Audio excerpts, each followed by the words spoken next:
Story time about how my grandmother predicted that I would get kidnapped when I was 14 years old. Disclaimer, this is not my story time, it's sending me on Instagram. My grandmother and I have always had a very close relationship. We're Mexican and my grandmother believes in ghosts and legends. In the town that we lived in, there was always a legend about girls who got kidnapped. When I turned 7 years old, my grandmother told me that I would be kidnapped when I was 14 years old. My parents and I didn't believe her. My grandmother never let me out of her sight after that. Even if I was going to go to the park and play, she would always come with me. It wasn't until I turned 14 years old that it happened. I was walking home from school and it was the first time that I was walking home by myself. Somebody was always there to pick me up, but this time no one was there. The crazy thing is that my grandmother got confused on the day, so my parents didn't think that they needed to go pick me up because they thought my grandma would. As I turned a corner, a man snatched me up and put me in his car, and he had the scariest mask on. He looked like the devil. My grandmother instantly knew that something had happened to me. She ran over to my school, but I wasn't there anymore. For 2 hours, the man drove me around in his car looking for a perfect spot. Whenever I would ask him where he was taking me, all he would say was, "I'm looking for privacy." When he first took me, he tied my hands behind my back. He threw me in the back of the car, and every now and then he would turn around and grab at my clothes. He was trying to rip the clothes off of me, but every time he would try to grab my clothes, I would bite him really hard. I made him bleed several times, but this only made him angrier. We finally stopped in a supermarket parking lot. That's when he told me to stay quiet and he left the car, but I was more afraid of what he would do with me if I stayed than if I left. I managed to get out of the car without him seeing me. I ran for a minute before I heard him screaming behind me. Reached a highway and a woman stopped her car to help me. She took me back to my parents' house and that's when I found out my grandmother had had a heart attack. She knew that I was kidnapped and my parents went crazy. They took me to the hospital, but I was actually okay. I went into therapy for years after that. Legend has it the man is still kidnapping girls. I drive my car every single night in the same route that he drove me. What should I do when I find him? Imagine being a 35-year-old female teacher who sleeps with her 13-year-old sixth grade student.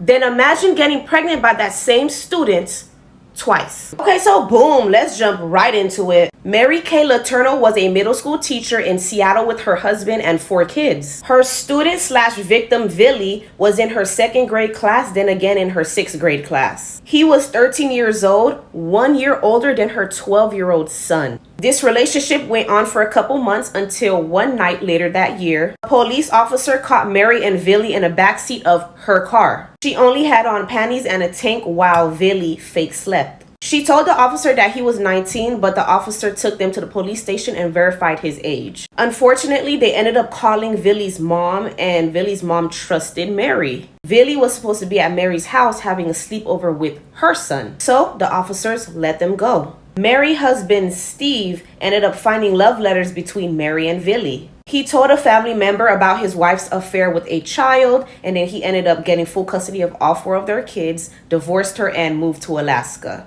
And that family member that her husband told is who ended up reporting her. She was arrested and charged with R, and while she was waiting for trial, she found out she was pregnant. She eventually gave birth and custody was given to Villy's mom. She was sentenced to 7 years in prison, but took a plea deal to only do 6 months and have no contact with Villy or any of her kids. After doing her 6 months, 2 weeks after she was released, she and Villy again was found in the backseat of her car by a police officer where they said the windows looked steamy.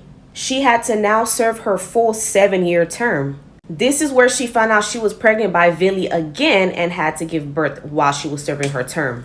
After serving her full 7 years, Villy asked to remove the no contact order and they got married when Villy was 21. She says in many interviews that they do together that they were in love and what she did to him was not wrong. You can see in many interviews with Mary and Villy that she says that he was the one who pursued her. He was the boss. He's the one who wanted her. It was all him. 13-year-old Villy is the one who caused all of this. Not her, the 35-year-old adult in this situation. A couple years later, they got a divorce where Villy said that he was ready for a healthy relationship now.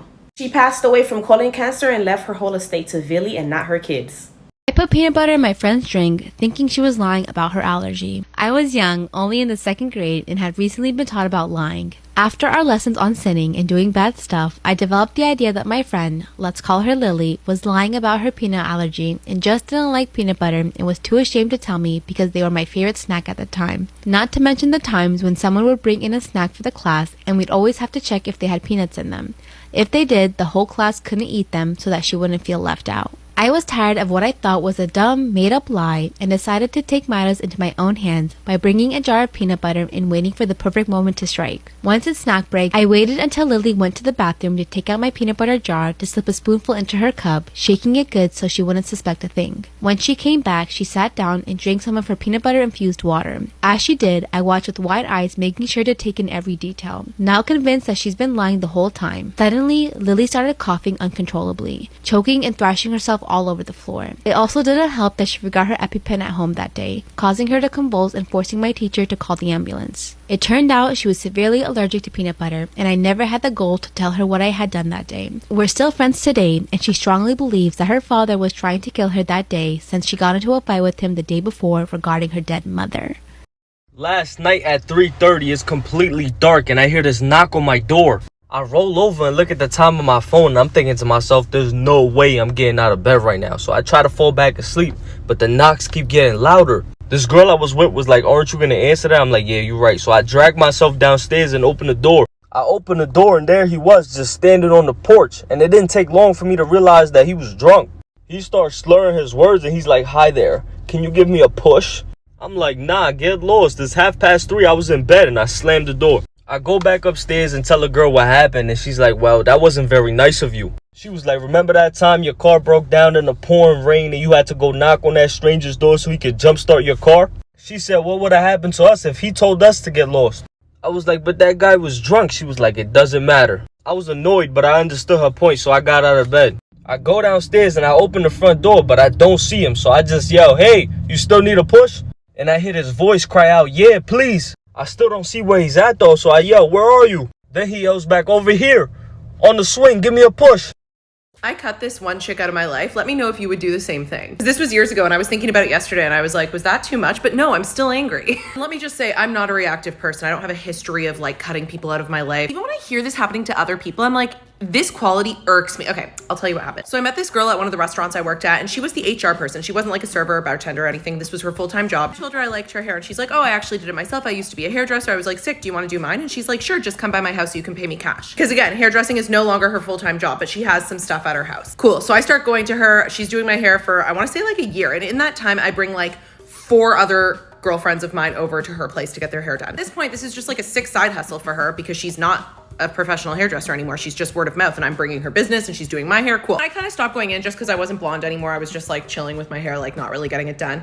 And she messages me one day and she's like, I miss you. Come in, let me do your hair. So I'm thinking, okay, but like, I don't need my hair done. So are you saying I miss you? Come in and let me do your hair because you brought me all this business and now I want to do your hair for free? Or are you saying I miss you? Come in here and give me your money. But either way, I'm like, yeah, I'll book with you soon. Maybe a month after that, she sends me this message and she goes, hey Sam, my dad's in town. He really wants to go to a Raptors game. He's only here till Sunday and this is on Friday. Do you have a plug for tickets? Now to put this in perspective, this was in 2018, maybe even 2019. Regardless, it was the Raptors championship year. Raptors are on an absolute heater. She wants tickets in 2 days from now. And she's essentially saying, I don't want to spend full price on them because you could just get them online. Just started dating Joe and he happened to have seasons tickets and I was like, did you sell your tickets for Monday? He's like, no. I'm like, well, you sell them to my hairdresser at cost.